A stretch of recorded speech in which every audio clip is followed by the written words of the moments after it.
Это актуальное интервью в студии Петр Васильев. Здравствуйте. В начале 90-х новые времена и новые преобразования требовали принципиально иного подхода во всех управленческих направлениях. Возникла необходимость подготовки новых кадров, способных работать в новых рыночных условиях. Это и стало толчком к созданию в 1992 году Центра при правительстве Республики Саха-Якутия по подготовке кадров Российской Федерации. Наш гость в студии Матвей Мучин, кавалер ордена «Полярная звезда», лауреат Государственной премии имени Алексея Кулаковского. Матвей Васильевич, добрый день. Вы очень много лет возглавляли департамент по подготовке и расстановке кадров республики. Расскажите немного о его создании и с чего все началось. Да, спасибо. Да, действительно, в прошлом году исполнилось 30 лет со дня основания нашего департамента по подготовке кадров при президенте Республики Саха-Якутия. Но эта дата в прошлом году осталась незамеченной, и поэтому я вас благодарю за то, что вы меня пригласили сегодня сказать несколько слов о нашем департаменте. Действительно, по словам нашего великого мыслителя Алексея Кулаковского, в начале 20 века у нас грамотных было меньше, чем слепых и кривых. И действительно, в 1917 году только 2% народа умели писать и читать. И благодаря мудрой, дальновидной, целенаправленной политике нашего первого президента в 90-х годах был сделан большой прорыв в подготовке кадров. И действительно, в 90-х годах и на стыке двух веков и тысячелетий наша Якутия изумила мир своими человеческими достоинствами, образованностью, оптимизмом, способностью жить в сложном мире и в гармонии с природой. Вот наш департамент был основан в 1992 году указом нашего президента от 10 июня 1992 года. Вначале мы провели большой анализ, в каком состоянии мы сейчас находимся. И мы обнаружили, что на 10 тысяч населения по количеству студентов высших учебных заведений наша республика по России занимала где-то 45-50 место.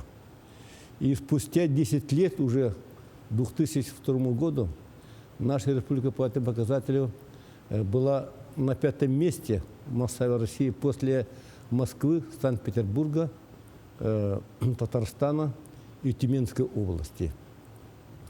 В 1991 году была обнародована программа Организации Объединенных Наций, которая, изучала потенциал человеческого индекса. И по этому показателю наша республика тоже занимала где-то 42-е место в масштабе России.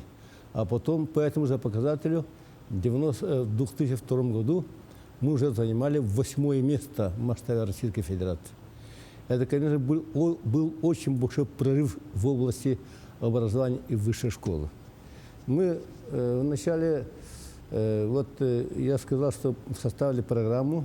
Эту программу мы где-то сделали на 10 лет совместно с Министерством экономического развития нашей республики. И, в общем, была проведена очень большая работа 1992 года. И, конечно, в этом деле большую помощь нам оказали российские высшие учебные заведения в лице ректоров этих вузов. Мне пришлось в 1992 году выезжать в командировку уже в Владивосток, Хабаровск, Благовещенск, Иркутск, Красноярск, Екатеринбург, Новосибирск, Москва, Санкт-Петербург, даже в Ригу. Тогда в Риге учились наши авиаторы, учились. Я в декабре 1992 года выехал в Казахстан в Алмату, и там в Казахстане Нурсултан Назарбаев организовал так называемый институт менеджмента, экономики и прогнозирования. Я встречался там с ректором этого высшего учебного заведения Чан Ян Бенгом, американцем корейского происхождения, который в свое время был экономическим советником президента США Джорджа Буша-старшего. Мы с ним провели очень интересный разговор, беседу, и он согласился принять из нашей республики представителей абитуриентов в этот институт, и многие там наши учились. Матвей Васильевич, ну вы вот уже коротко сказали о том, каких специалистов, с какими специалистами вы взаимодействовали, а каких вы еще готовили, по каким специальностям?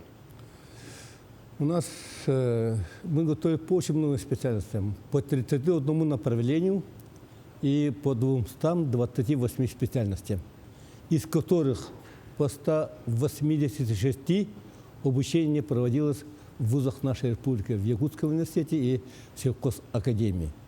Мы ориентировались с самого начала по совету нашего президента Михаила Ильича Николаева на самые престижные вузы Российской Федерации. На МГУ, Санкт-Петербургский университет, Плехановская клиническая академия, Санкт-Петербургский университет экономики и финансов, Российский университет нефти и газа Губкина, Новосибирский государственный университет, Дальневосточный университет путей сообщения, Сибирский университет путей сообщения и так далее и тому прочее. Мы были ориентированы на обучение, особенно по техническим специальностям. И я встречался с ректорами Московской института стали и сплавов в 1994 году. Мы обучали много студентов в Бауманском техническом университете, Бауманском, Санкт-Петербургском политехническом, Горном университете в Санкт-Петербурге, Красноярском университете цвета металлов и золота, Новосибирском политехническом, Новосибирском институте экономики и управления. Между прочим, наш выпускник Марнича Павел Алексеевич является уже сейчас президентом алмазной компании «Алроса». Мы этим гордимся, это он наш выпускник. Таких выпускников у нас очень много. Мы обучали и по другим направлениям. Скажем, мы циркачей обучали в китайской цирковой школе акробатов, которые прославили нашу республику на международных аренах. Мы направляли наших канатоходцев в мастерскую карандаша в Москву. Ну и циркачи, конечно, удивили, надо сказать, российскую арену и на международном уровне. Также мы связь держали с консерваторией Мусоргского в Екатеринбурге. Там обучались наши прекрасные вокалисты, народная артистка России и Айталина Адамова, там народный артист Республики Саха-Якутия Юрий Баишев, Петров, и тогда и Мария Силина, сейчас замминистра, и так далее. Очень много обучали. Ну, то есть очень много юристов обучали мы. Мы акцент делали на обучение наших студентов в Уральской юридической академии, Московском юридическом институте много обучались, Московском землестроительном, Российском университете дружбы народов, там на юриста обучались, в Хабаровске, в институте управления и права, экономики и права, где ректором работал наш друг Лихобавин Владимир Алексеевич. Ну и другие места. Юристов было очень много, мы готовили. Так. А какие отношения складывались у департамента с ректорским корпусом? Мы, в общем-то, от них очень много зависело, потому что получение целевых мест за счет Российской Федерации, бюджетных мест, конечно, зависело от ректорского корпуса. Ректора, конечно, на своих ученых советах решали, сколько кому выделять целевых мест за счет федерального бюджета. И я знаю об этом, много с ними связывался, встречался, с ними разговаривал, много ездил на командировки, начинал в Владивостоке, кончая, как говорится, Санкт-Петербургом и другими городами. В общем-то, со многими я был в дружеских отношениях, деловых, неофициальных обстановках и так далее. Они и выделяли нам очень много целевых мест за счет федерального бюджета. Благодаря такому хорошему контакту и связи, уважительному отношению друг к другу, доверительному отношению друг к другу, они тоже люди, так ведь? Тогда они решали. А сейчас, видимо, выделение целевых мест идет совсем по-другому, поэтому очень сложно сейчас это решать в полной мере. А как и где вы готовили управленческие кадры? Какова была именно политика? Управленческие кадры мы готовили во многих высших учебных заведениях. Российская академия госслужбы в Москве, в Академии внешней торговли в Москве, Финансовой академии при правительстве Российской Федерации в Москве, в Северо-Западной академии госслужбы в Санкт-Петербурге, Дальневосточной академии госслужбы в Хабаровске. И чтобы обучать наших управленцев, там очень далеко надо ездить, очень много затрат и так далее. Поэтому мы, благодаря инициативе нашего президента Николая Михаила Ефимовича, был создан институт управления при президенте здесь, в Якутске. И мы организовали здесь филиал Дальневосточной академии госслужбы.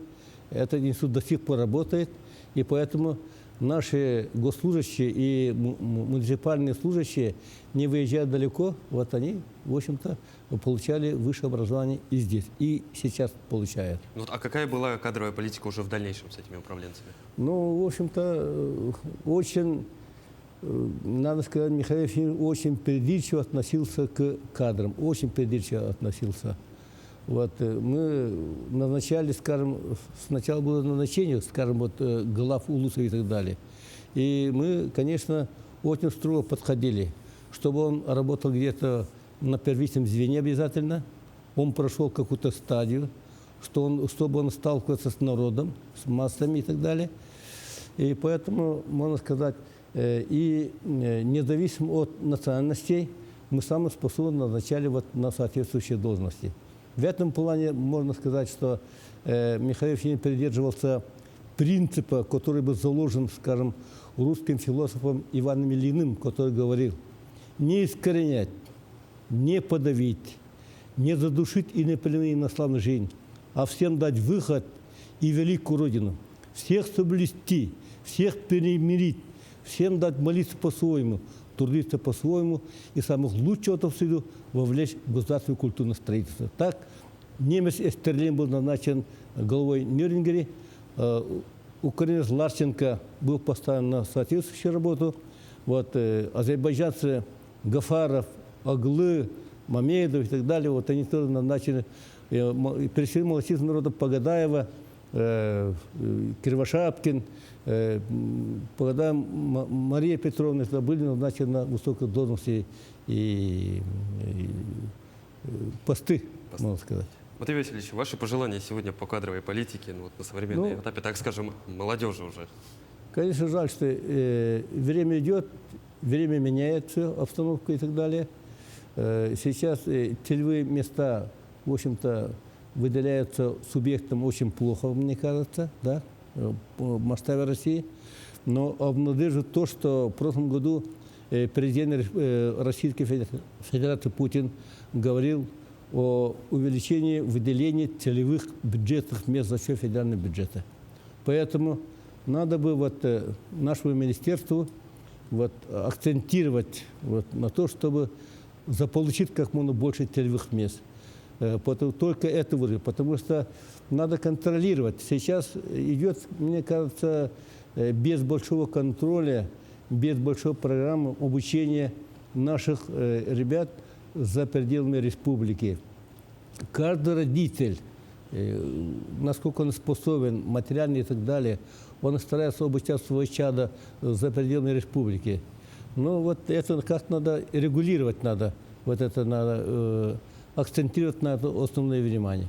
Я скажу, что именно подготовка кадров за пределами республики должна быть приоритетной задачей нашей республики, нашего министерства. Я скажу такой пример.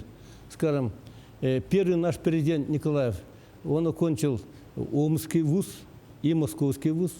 Второй президент Штыров окончил Владивостокский вуз, Московский вуз. Третий президент Егор Афанасьевич Борисов окончил Новосибирский вуз и Московский. А сейчас глава Арсений Сергеевич является выпускником Московского государственного университета. Между прочим, в 1992 году, когда наш депутат работал, Арсений Сергеевич был президентом Ассоциации московских студентов и аспирантов. В 1992 году, когда он учился на выпускном курсе. Поэтому я еще приведу такой пример. Если с 1966 года в нашем правительстве председателем работали такие люди, как Петров Иван Иванович, 1966 года, с него, начиная до сегодняшнего дня, работает сегодня в Тарасенке 15 тысяч человек. Все они выпускники за пределами республики. И это о чем-то говорит, поэтому надо акцентировать внимание на качественную подготовку кадров за пределами республики. Матвей Васильевич, спасибо вам большое за интервью. Спасибо. Ну а я напомню, это была программа «Актуальное интервью». До скорых встреч.